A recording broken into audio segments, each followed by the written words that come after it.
부동산 투자에 대한 붐이 일고 갭 투자가 더 활성화되고 그러면서 그거에 사람들 불안감을 느끼니까 허그가 보증을 대신 서줬고 그걸 갚지 않는 상황이 너무 많이 발생해요. 2016년도에 보증사고에 100 몇십억밖에 안 됐는데 지금 4조 원이 넘어가잖아요. 이거를 제도권화로 들일 필요가 있다라는 논의들이 될 수밖에 없는 거죠. 무이자지만 빌린 거잖아요. 근데 대출의 규모에 포함되나요? 집주인 입장에서 이거 대출의 규모에 포함 안 돼 있거든요. 근데 이 사람한테는 갚아야 할 채무예요. 그거에 대해서 아무 제재가 없는 거예요, 지금은.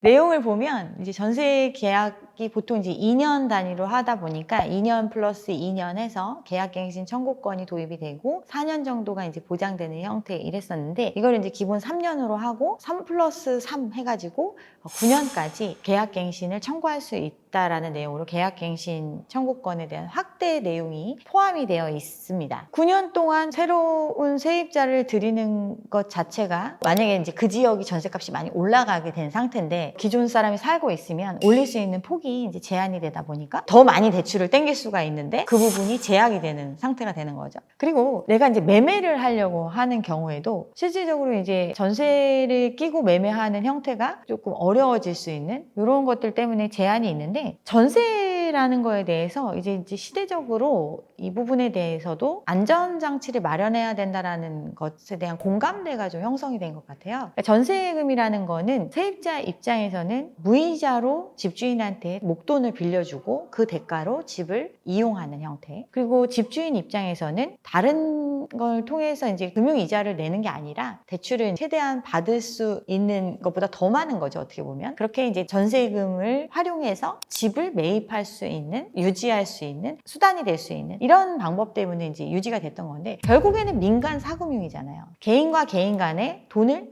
빌려주고 빌리는 이런 관계거든요. 이 부분에 대해서 근데 이제 돈을 빌려줄 때 우리는 보통 은행에서 돈을 빌려줄 때를 생각해 보면 막 신용정보 다 조회하고 재산이 얼마 있는지 밀린 빚은 없는지 이런 거 다 확인한 다음에 돈을 빌려주잖아요. 대출을 받을 때. 근데 전세금을 빌려줄 때는 그런 걸 확인하지 못하잖아요. 그러다 보니까 나중에 실질적으로 이제 돌려받아야 되는 시점이 됐을 때 못 돌려주는 경우가 생기는 거예요. 집주인이 어떻게 보면 세입자보다 가난한 경우들이 있는 거죠. 그래서 허그가 이제 정부가 대신 보증을 해주는 경우에는 큰 문제가 없죠. 정부가 보증을 해줬기 때문에 그 돈만큼 그냥 나는 먼저 받고 금전관계를 정리하면 되는데 그렇지 않은 경우 모두가 이제 보증을 가입하는 건 아니니까 그런 부분들에 있어서 문제가 생기고 있고 그런 사람들에 대해서 그러면 최소한 집주인이 세금은 잘 내고 있는지 건강보험료는 얼마를 내는지 뭐 이런 것들 재무 상태를 확인할 수 있는 부분들을 파악을 할 수 있는 정보를 세입자한테 줘야 된다. 이런 내용들이 포함이 되어 있죠. 그리고 이제 매도를 할 때도 마찬가지죠. 그러니까 세입자 입장에서는 돈을 이제 빌려준 사람은 지금 현재의 집주인인데 새로 집주인이 되는 사람한테는 돈을 빌려준 게 아니잖아요. 그렇지만 새로 집을 사려는 사람이 어떤 사람인지 모르는 상태로 내가 빌린 돈이 그쪽으로 넘어가 있는 상태다 보니까 이런 부분들에 대해서도 새로 매수할 사람들에 대한 신상 정보 이런 것들을 제공해야 된다.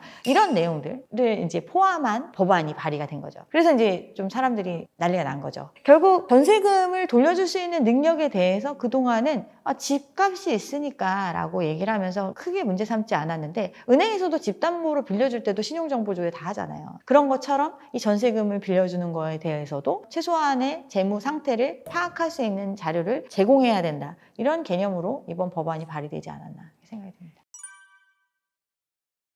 집주인 입장에서도 전세제도가 꼭 필요한 사람들이 있어요. 존재하고 그 사람들이 전세를 내놓는 거거든요. 집을 사려면 전세를 끼지 않으면 그 대금을 지불할 수 없는 사람이 갭 투자를 하는 거잖아요. 갭만 갖고 있는 사람들이 전세금을 활용해서 집주인이 되는 형태잖아요. 근데 이 사람은 계속해서 전세를 필요로 하는 사람이에요. 그 레버리지가 없으면 이 집을 유지할 수 없으니까. 그리고 요즘 같은 경우에 전세 보증금이 계속 올라갈 수 있었던 그 이면에는 전세 대출의 확대가 있었거든요. 전세 대출이 많이 이루어져서 모자라는 만큼은 대출로 충당하면서 사람들이 이사 안 가고 그 동네의 집값을 말하는 전세금을 채워줬었단 말이에요. 근데 이 전세 대출이 축소되는 과정으로 가고 있잖아요. 예전만큼 못 빌린단 말이에요. 그러면 세입자가 그만큼 돈을 벌어서 올려줄 수 있는 능력이 있는 세입자면 아무 문제 없지만 월세라는 거는 실질적으로 매달 부담해야 되는 돈이에요. 그 돈만큼은 계속 발생시킬 수 있어야 가능한데 그런 비율이 소득 대비해서 30-40%, 원룸 같은 경우는 50%까지 내는 경우들도 있겠지만 보통의 어떤 소득 활동 가족을 꾸려서 어떤 아파트를 수요하는 주거층들이 낼 수 있는 비중 자체가 그렇게 높지가 않아요. 그렇지 않은 사람들 같은 경우는 그 부분만큼을 더 못 빌려주잖아요, 집주인한테. 그럼 집주인 입장에서는 원래 내가 10억이 필요했는데 9억밖에 못 빌려. 그럼 1억이 비잖아요. 1억을 예전에는 무이자 사금융으로 썼었는데 지금은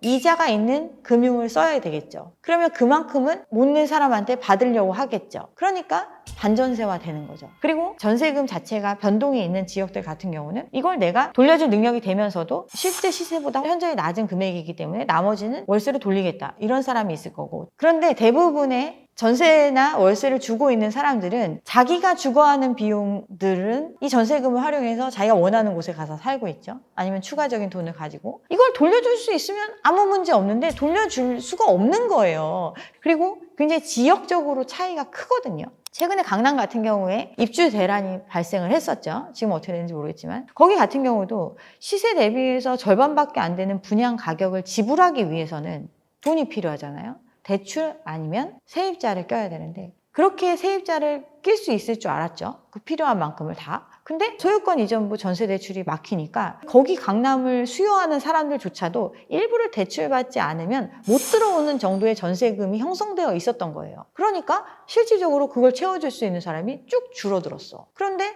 잔금은 내야 돼. 어떻게 해요? 전세값이 내려오잖아요. 그리고 이런 경우 있죠. 조합원들도 마찬가지예요. 조합원들 같은 경우는 그거보다 훨씬 더 적은 부담금이겠지만 그 부담금을 정리하고 또 일정 부분 자기가 투자의 여윳돈을 확보하고 이런 목적으로 그럼 시세보다 자기가 받아야 되는 정도의 돈, 그리고 그 정도 내고 내가 그러면 그 돈이 지금 말하는 월세 가격이 많이 내려온 것보다 현저히 부족한 사람이어도 그 사람한테 그 정도의 보증금을 받고 나머지는 월세로 받을 수 있다. 그러면 자기한테는 고정 수입이 생기는 것과 마찬가지니까 그런 선택을 할 수 있는 거죠. 전세 제도가 유지됐던 이유가, 최초에 발생했던 이유는 우리나라 금융이 발달하지 않았던 시기거든요. 금융이 발달하지 않았으니까 돈을 많이 안 빌려줘요. 그런데 돈은 필요로 하고 집을 필요로 하는 사람들은 집을 살 정도의 돈은 없지만 거주하는데 월세를 내는 것보다는 전세가 더 유리하기 때문에 집을 마련하기 전 단계로 자기 목돈을 그대로 유지할 수 있을 거다라는 생각으로 전세 제도를 택한 거고, 집주인 입장에서는 어떤 제도권화의 금융 자체가 발달이 안 됐으니까 이걸 그냥 활용했던 거고, 상승기를 거치면서 우리나라가 굉장히 고도의 발전을 하는 시기를 겪었잖아요. 그러면서 소득 수준도 현격하게 달라지고 사회 구조도 바뀌고 그러면서 집값도 대폭으로 상승을 하고 이렇게 집값 상승에 대한 경험치가 있었잖아요. 그러다 보니까 집값이 계속 오를 거다라는 기대감. 그런데 가장 극대화된 레버리지를 활용하는 방법, 전세잖아요. 전세라는 건 왜 외국에서 없냐면 누가 목돈을 이렇게 뭐 뉴욕의 렌트비가 얼마다 막 이런 얘기 나오잖아요. 이거 월세를 받으면 꾸준히 어떤 현금 흐름을 발생시킬 수 있는데 그걸 포기하고 그냥 유지하고만 있다가 시세 차익만 바라는 거잖아요. 자본이득만 추구하는 투자법이잖아요. 그런 시장을 기대하는 이런 선택을 한다는 게 이상한 거예요. 외국에서 보기에는. 당장 이거 계속 안 오르면 어떡할 건데? 안 오르더라도, 부동산이라는 게 되게 비유동성 자산이니까 안 오르더라도 꾸준한 수익을 발생시킬 수 있다는 게 기본이 돼야 된다고 생각을 하는 입장에서는 이 전세 제도가 말이 안 되는 거죠.